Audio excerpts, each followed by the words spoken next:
Persaingan di industri smartphone gak hanya terjadi di perusahaan penyedia handphonenya aja loh. Tapi perusahaan chipset seperti MediaTek dan Qualcomm juga memiliki persaingan yang sama. Kedua perusahaan ini baru saja memproduksi chipset andalan terbaru mereka, Snapdragon 8 Gen 1 dan Dimensity 9000. Mereka mengklaim kalau chipset ini terbaik untuk handphone flagship mereka berbasis Android karena didesain dengan fabrikasi 4 nanometer.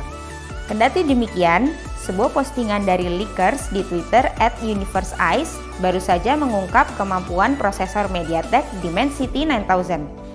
Diperlihatkan skor benchmark dari chipset Dimensity 9000 yang diukur oleh situs penilai Geekbench 5. Unggahan itu menunjukkan kinerja chipset yang dipasangkan pada perangkat Xiaomi Redmi K50 Pro Plus. Menariknya, hasil pengujian chipset MediaTek Dimensity 9000 berhasil mendapatkan skor yang cukup mengesankan.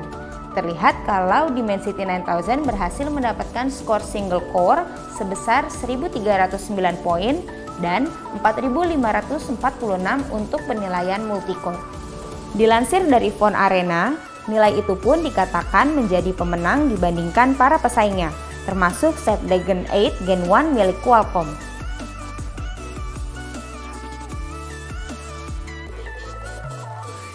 Meski diklaim sebagai chipset yang paling kencang dibandingkan chipset-chipset HP berbasis Android yang lain, tapi ada nih yang belum bisa dikalahkan sama Dimensity 9000, yaitu Apple A15 Bionic yang dipakai di iPhone 13 series.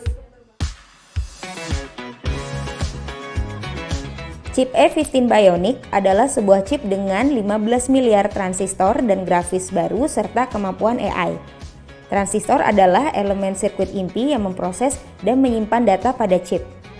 Jumlah tahun ini lebih tinggi 11,8 miliar daripada chip A14 Bionic yang diperkenalkan pada 2020.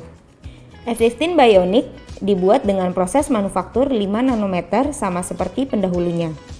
A15 Bionic memiliki cache system 2 kali lebih besar, prosesor sinyal gambar baru, dan kompresi yang lebih baik.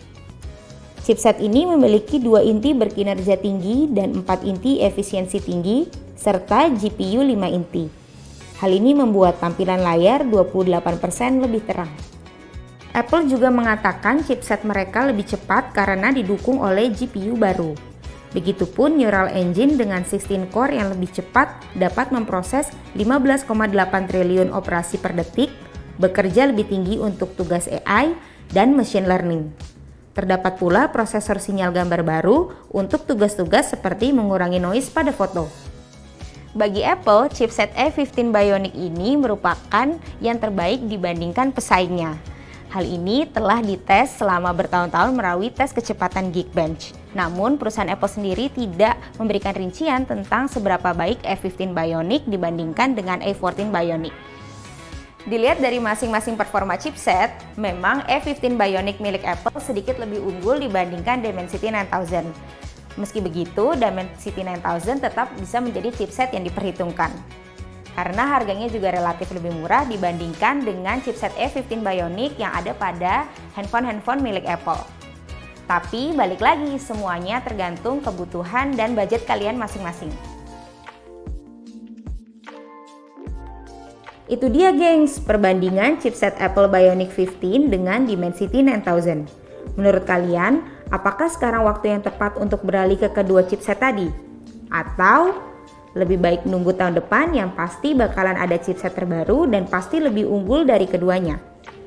Jika video ini membantu kalian, jangan lupa like, share, dan subscribe channel JT ini.